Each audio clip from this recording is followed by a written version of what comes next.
اور یہی علامہ ابراہیم بن عامر عبیدی مالکی، ان کی اصل کتاب کا نام ہے عمدۃ التحقیق فی بشائر الصدیق، فی بشائر آل الصدیق، اس کے صفحہ 171 پر عجیب روایت ہے، اور حضرت انس رضی اللہ عنہ سے روایت کرتے ہیں کہ نبی علی ساتھ بیٹھے ہیں اور کوئی بھی نہیں تھا، نبی اور علی ساتھ بیٹھے ہیں اور کوئی نہیں تھا تیسرا۔ حضرت علی فرماتے ہیں کہ مجھے حضور صلی اللہ علیہ وسلم میں آپ صلی اللہ علیہ وسلم کے پاس بیٹھا تھا، اور آپ صلی اللہ علیہ وسلم نے فرمایا علی کیا تو چاہتا ہے کہ میں تجھے جنت کے ادھیڑ عمر کے لوگ بتاؤں جو سردار ہوں گے، ادھیڑوں کے بزرگوں کے جو سردار ہوں گے؟ تو میں نے کہا آقا ضرور بتائیں۔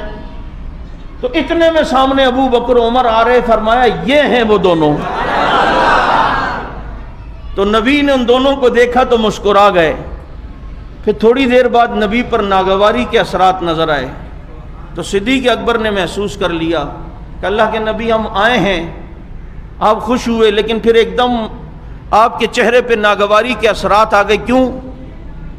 فرمایا تمہیں تو دیکھ کر میں خوش ہوا کیونکہ تم جنت کے ادھیڑ عمر کے سردار ہو، لیکن ناگواری کے اثرات اس لیے دیکھے کہ سامنے شیطان ایک میں نے دیکھا جو آسمان کی طرف ہاتھ اٹھا کے کہہ رہا تھا اللہ میں ہوں تو بڑا گناہگار، لیکن مجھے جہنم کے اس طبقے میں نہ پھینکنا جہاں ابو بکر و عمر کا بغض رکھنے والا ہو، وہ عذاب میں بھی برداشت نہیں کر سکتا، اللہ مجھے جہنم کے اس طبقے، شیطان کہہ رہا ہے مجھے وہاں نہ پھینکنا جہاں صدیق کا بغض رکھنے والے، عمر کا بغض رکھنے والے ہو۔ اچھا، اب ابو بکر صدیق کہتے ہیں اللہ کے نبی ہم سے بغض رکھنے والے بھی ہوں گے کیا؟ ہم نے آخر کیا کہ ہمارا تو جو کچھ تھا ہم نے آپ پہ قربان کیا۔ یہ ساری روایت حضرت علی سے ہے کہ میں خلاصہ اس کا بتا رہا ہوں۔ تو ہم نے کیا کیا ہے؟ ہم سے بھلا کیوں بغض رکھیں گے؟ ہم نے کسی کو کیا کچھ کہا ہے؟ تو فرمایا ہاں، اللہ کے نبی نے فرمایا ایک قوم آخری زمانے میں آئے گی، اسے رافضی کہا جائے گا، وہ حق سے کٹ جائیں گے اور قرآن شریف میں تعویلیں کریں گے، اور یحرفون الکلم عن مواضعہ، جو قرآن کے معنی اس کو بدل دیں گے، اس کا حقیقی مفہوم ہے اس کو تبدیل کر دیں گے، تو اس لیے ان کو بڑی سزا ملے گی۔ تو فرق شیطان اس لیے پناہ مانگ رہا ہے اللہ مجھے جہنم میں اس طبقے میں نہ پھینکنا جہاں ابو بکر و عمر کا بغض رکھنے والے ہوں، کہ وہ عذاب بہت خطرناک ہے۔ تو صدیق اکبر نے فرمایا اللہ کے نبی تو کیا ہم سے محبت کرنے والے بھی ہوں گے؟ کہا تم سے محبت کرنے والے تو ہوں گے۔ عرض کیا یا رسول اللہ یہ تو اس کی سزا ہے جو بغض رکھتے ہیں، تو ہم سے جو محبت کرنے والے ہوں گے ان کو کیا صلہ ملے گا؟ تو ہم سے محبت کرنے والے کو کیا صلہ ملے گا؟ تو اب سنیں، اللہ کے نبی نے صدیق اکبر سے کہا تم سے محبت کرنے والے بھی ہوں گے، یہ بتاؤ کہ تم ان کو کیا دینا چاہو گے؟ تو حضرت ابو بکر نے کہا کہ میری ساری زندگی کی جتنی نیکیاں ہیں اس میں چوتھائی ان کو دیتا ہوں۔ حضرت عمر نے فرمایا میری بھی ساری زندگی کی جتنی نیکیاں ہیں میں چوتھائی ان کو دیتا ہوں۔ خوش نصیب ہو انشاءاللہ۔ محبت ہے یا نہیں ہے؟ میں چوتھائی ان کو دیتا ہوں۔ اب ذرا اندازہ کرو کہ وہ جو آسمان کے تارے انفینٹی لاتعداد، آج موجودہ ماہر فلکیات کہتے ہیں آسمان کے تارے گننے میں 2 ارب سال لگیں گے۔ 2 ارب سال صرف گننے میں، بھی آج کی تاریخ سے شروع کرو تو 2 ارب سال بعد شاید گنتی پوری ہو۔ اور انہی ستاروں کو دیکھ کر تو حضرت عائشہ نے فرمایا تھا اللہ کے نبی کو ان سے بھی زیادہ نیکیاں کسی کی ہیں؟ فرمایا عمر کی نیکیاں اس سے بھی زیادہ ہیں۔ تو خاموش ہو گئیں۔ نبی مزاج عائشہ تو سمجھتے تھے نا، محبت جو اتنی تھی۔ فرمایا عائشہ تو سوچ رہی ہو کہ تیرے باپ کا نام نہیں لیا، ابو بکر کا نام نہیں لیا۔ کہاں؟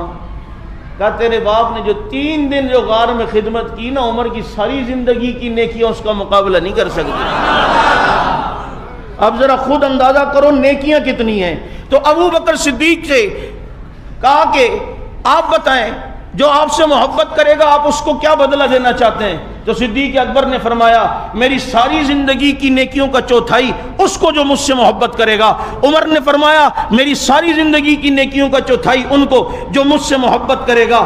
اب نبی علیہ حضرت ابو بکر حضرت عمر نے جب یہ بات کہہ دی تو آپ صلی اللہ علیہ وسلم نے فرمایا اس کو لکھو، اس کو لکھو. چنانچہ ابو بکر صدیق نے لکھا کہ بندہ عتیق بن ابو قحافہ کہتا ہے میں نے اللہ اور اس کے رسول اور ان مسلمانوں کو گواہ بنا کے میں نے یہ بات کہا کہ میں نے ایمان لانے کے دن سے وفات تک اپنے عمل کا چوتھائی دنیا میں جو مجھ سے محبت کرنے والے ہوں گے ہبہ کر دیا. اب حضرت عمر کو کہا تم بھی لکھو، تو لکھ لیا. اب جب یہ لکھا نا تو آسمانوں سے جبریل آ گئے، فرمایا یہ ان کا لکھا ہوا مجھے دے. اللہ نے کہا ہے کہ یہ ہمارے پاس بھیجو. کہا کیوں؟ کہا یہ آپ ہمیں دیں، میں اس کو لے کے جاؤں گا اور اللہ رب العزت نے اس کو لینا ہے اور پھر اللہ رب العزت جو ہیں اس کو اپنے پاس محفوظ کریں گے. چنانچہ جبریل علیہ السلام لے گئے. پھر آپ صلی اللہ علیہ وسلم کی طرف لوٹے تو آپ صلی اللہ علیہ وسلم نے فرمایا جبریل وہ تحریر کہاں ہے؟ تو جبریل نے کہا وہ اللہ تعالیٰ کے پاس ہے، اس میں اللہ تعالیٰ نے گواہی خود دی اس تحریر پر، عرش اٹھانے والے فرشتوں نے گواہی دی اور میں نے گواہی دی، میکائیل نے گواہی دی، اسرافیل نے گواہی دی، اور اللہ تعالیٰ نے فرمایا کہ یہ میرے پاس رہے یہاں تک کہ ابو بکر عمر قیامت کے دن اپنا قول پورا کریں گے، تاکہ قیامت کے دن یہ قول ان کا پورا ہو اور میں ان کو دکھاؤں گا جو تم نے دنیا میں وعدہ کیا تھا آج اس کے پورا کرنے کا دن ہے. تو بتاؤ مسلمانوں جو ابو بکر و عمر سے محبت کرے گا انشاءاللہ اس کا بیڑا پار ہے یا نہیں ہے؟ اور جو محبت کا انداز یوں کرے کہ ابو بکر و عمر کے لیے جان ہی دے دے، ان کے کھاتے ہی لگ جائے، تو بتا پھر اس کا کیا اجر ہوگا، پھر اس کا کیا مقام ہوگا، اسے قیامت میں کس طرح کی رسپیکٹ ملے گی، اس کو قیامت کے دن ابو بکر و عمر کا کتنا قرب اور ساتھ ملے گا، اس کا تو پھر ہم تصور بھی نہیں کر سکتے ہیں. یہ ابو بکر کا اس امت پر احسان ہے.